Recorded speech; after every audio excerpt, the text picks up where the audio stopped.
Ah, j'ai pris 2 abonnés hier. Ah, ça commence à percer là, hein. Allez, on va faire un petit snap pour remercier la communauté. Oh, c'est là. Désolé. Hello. Non mais vous avez vu comment il se la raconte celui-là là? Ça y est, le gars il a 2 abonnés en plus, il a pris la grosse tête. Il va vite falloir le faire redescendre. Et attendez, vous avez pas vu sa réaction quand il va voir que je suis là. Everyone, this is BB Ocho. I hope you are well. You can obviously see that I am well too. In today's video, I will show you how my English is great. Thanks to all this practice, I can now gladly say that I sound like an American, right? T'es qui toi? Mais qu'est-ce que tu fous là?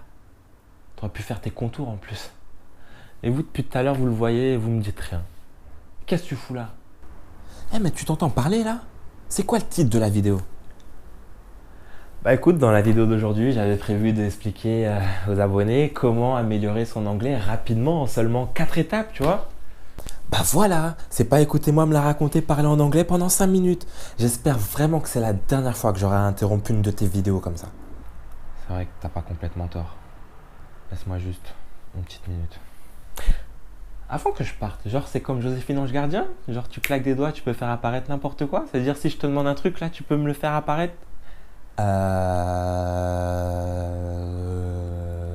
Non. Ok, c'est bon, j'ai rien dit, c'est bon, je vais faire la vidéo comme prévu, c'est bon, j'arrête, je jette les lunettes, allez, c'est bon.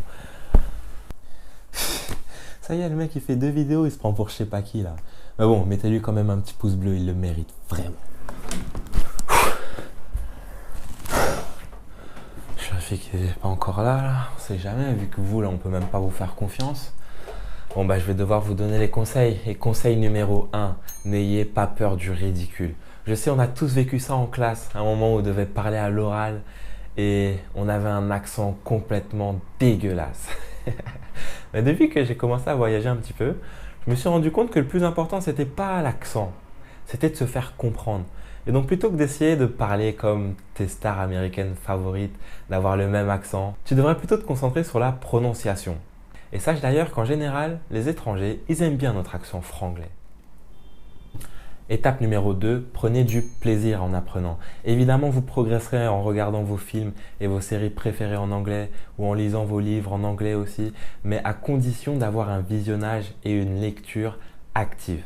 Des fois, vous mettrez pause quand vous ne comprenez pas et vous essayerez d'approfondir sur un dictionnaire en ligne.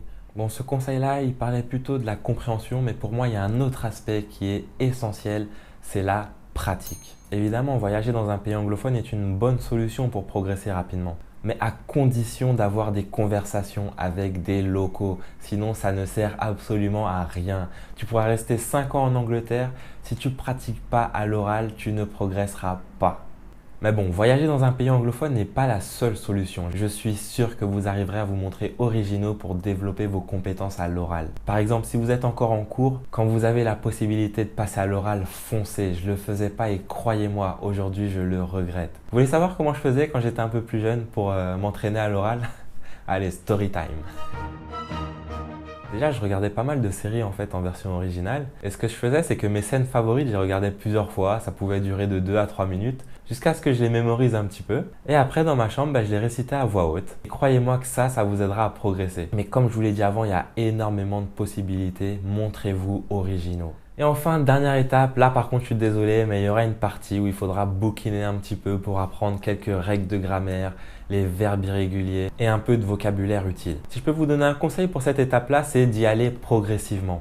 N'essayez pas de tout apprendre en un seul bloc. Croyez-moi que ça va vite vous saouler. Voilà pour mes 4 étapes perso. J'ai essayé de ne pas faire tous les conseils bateaux qu'on vous donne à chaque fois pour progresser en anglais.